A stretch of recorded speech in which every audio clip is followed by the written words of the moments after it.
What is going on at Omega Auto Clinic? Tons, lots of things going on at all these cars. We're going to take a look at all of them and do a shop update today. Let's get started. You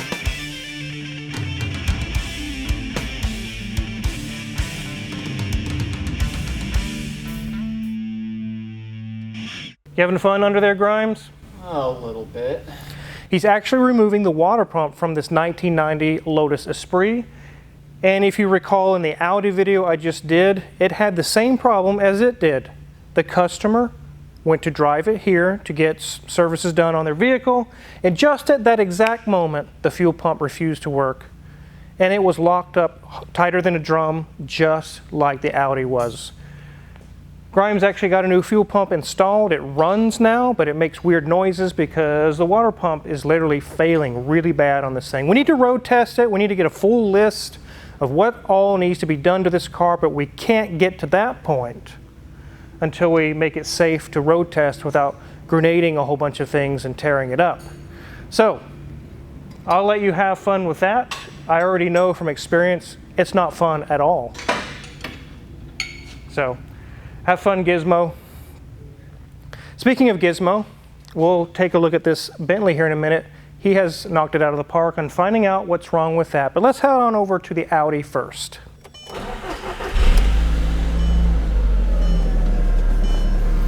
It's alive!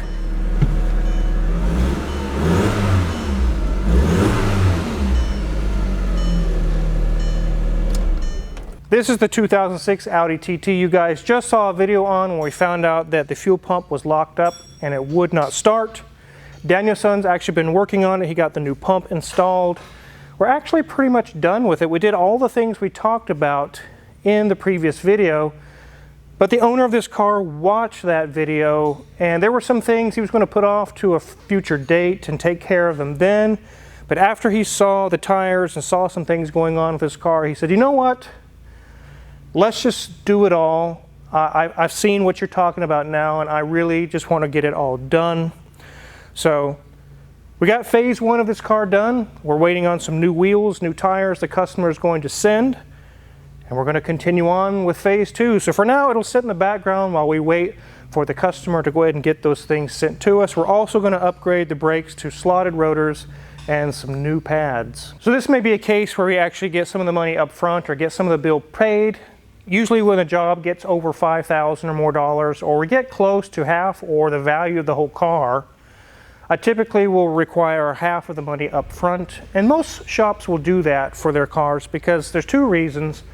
Number one is liability. You don't want to get a $10,000 bill and then the customer sticks you with it, and even though you get to keep their car, you still are out all this money. Obviously that's not a problem with this customer. We're not having that problem at all. But the second reason, it costs a lot of money just to get the parts. And if I got to buy 2 or 3 or 4 grand worth of parts for this car, and that car, and that car, and this one, and that one, and that one, I could have $50,000 out in 1 week. So there needs to be some money coming in, prepaid, to get the parts ordered. So then we can work on your car. So that's why it works out that way. This one's all wrapped up. It's a 2016 Bentley Continental GT Speed. It's actually been in the shop before. There's actually a video on it. It's back again with some issues with the steering column. It's a solenoid inside, and when it goes bad, it really wreaks havoc on this thing. We'll be doing a video on it soon. You definitely want to tune in because how we got this thing off a trailer and what we found out is really, really crazy. Way on the other side of this engine, way over there, is Euro-Asian Bob's Ferrari 348.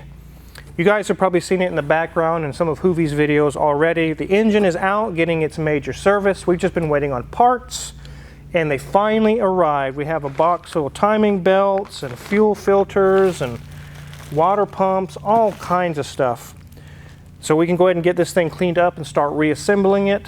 The parts have finally arrived. So pretty soon, this beautiful 348 will be back on the road. This one you guys have seen in the background for quite a while. It's a 2003 Lamborghini Murcielago.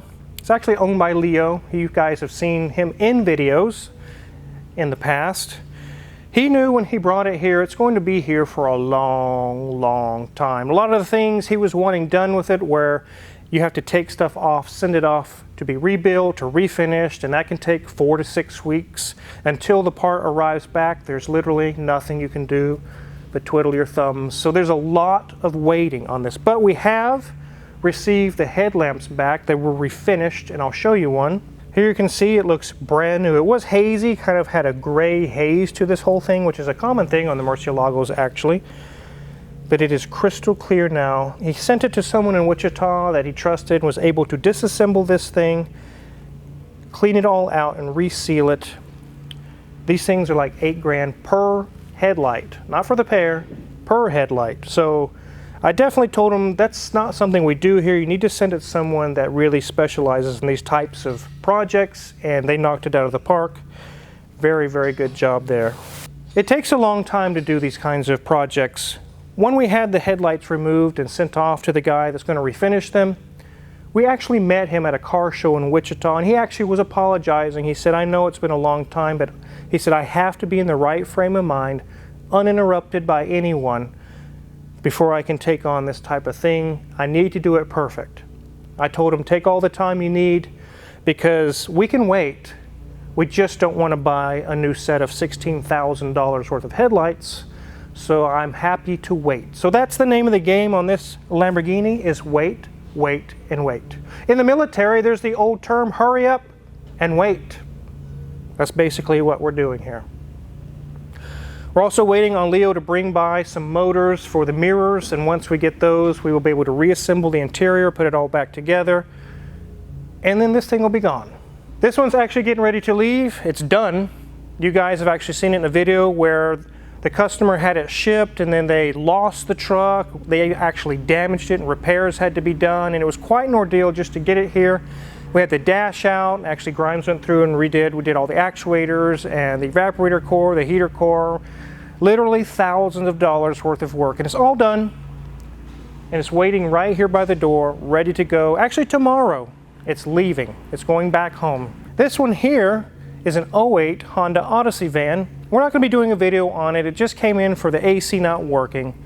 But even I was surprised on this one how it turned out. What we ended up finding is the Freon was present, the refrigerant. Everything was there that it should be running, but it wasn't. Daniel's son actually worked on this one. He traced the wiring down, the relays, the fuses, and found that power was making it all the way to the compressor. And there's a good ground there as well. But the compressor just won't engage the clutch. Now mechanically, as far as the compressing part of the compressor, it had not failed. So there's not shrapnel and pieces all inside the system. It turns freely. The clutch just won't engage. So this is a rare time where we're going to replace the compressor, even though there's nothing wrong with the compressor mechanically, just electrically it refuses to work. There are instances on compressors when they're like an exotic car and the compressor's $2,000. It makes sense to replace the clutch and everything only and reuse your old compressor. But by the time we buy the clutch and the kit and we pay one of the guys in the shop the labor to pull it all apart and do all that, you're at the price of a new compressor. So why not just get an all new, everything brand new for the same exact cost with a warranty if it mechanically fails?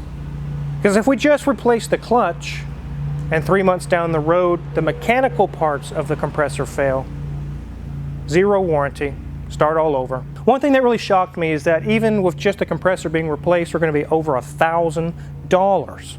Wait, Wizard, but you said air conditioning jobs are so expensive, but this one's only having the compressor changed. Why is it $1,000? And the reason why is because there's two different compressors for these Odyssey vans. This is a Touring, and also on the EXL.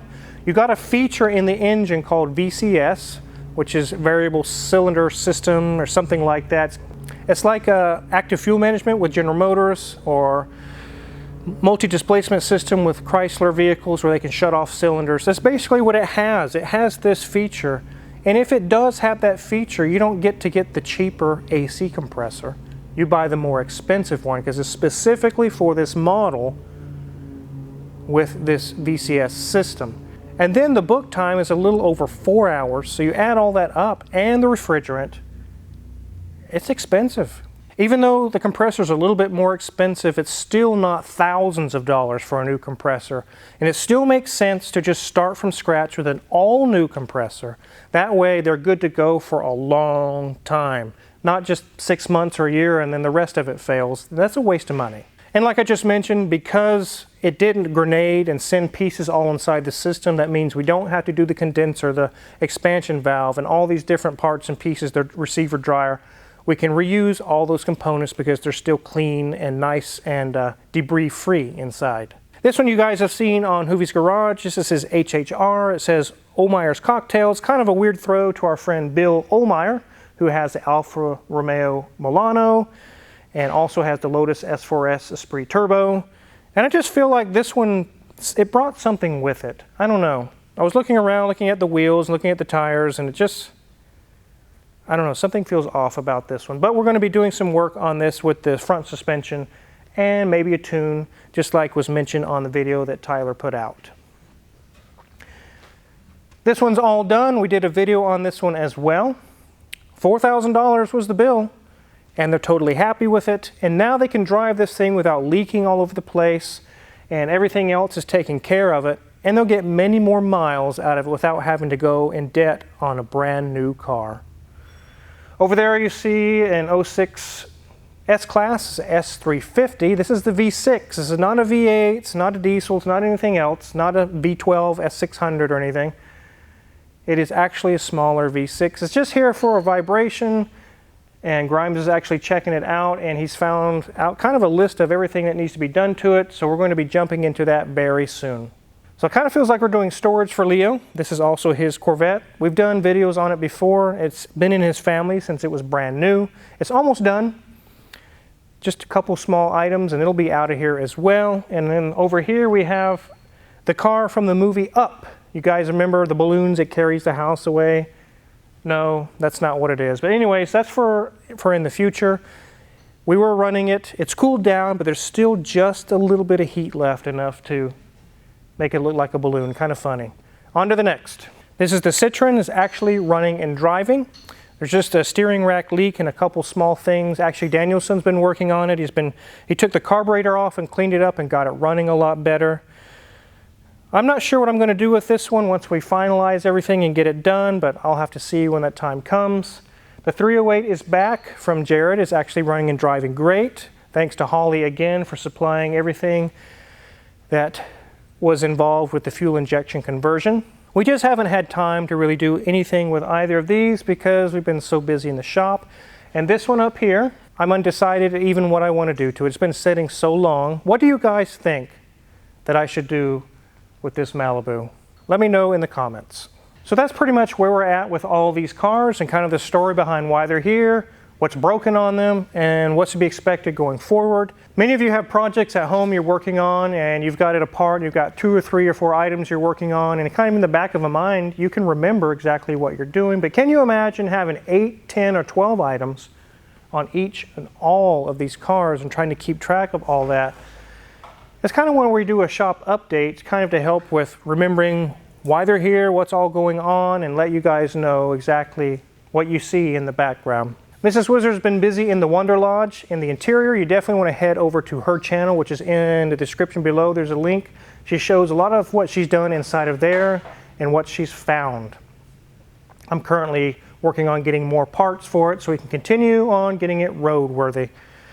Also, all the tools we use in the shop are in our Amazon affiliates link in the description below. We get a small cut and we really appreciate it. And make sure to hit the subscribe button for the Car Wizard channel because you want to see what's going on with that Bentley. It is a crazy story. Thanks for watching.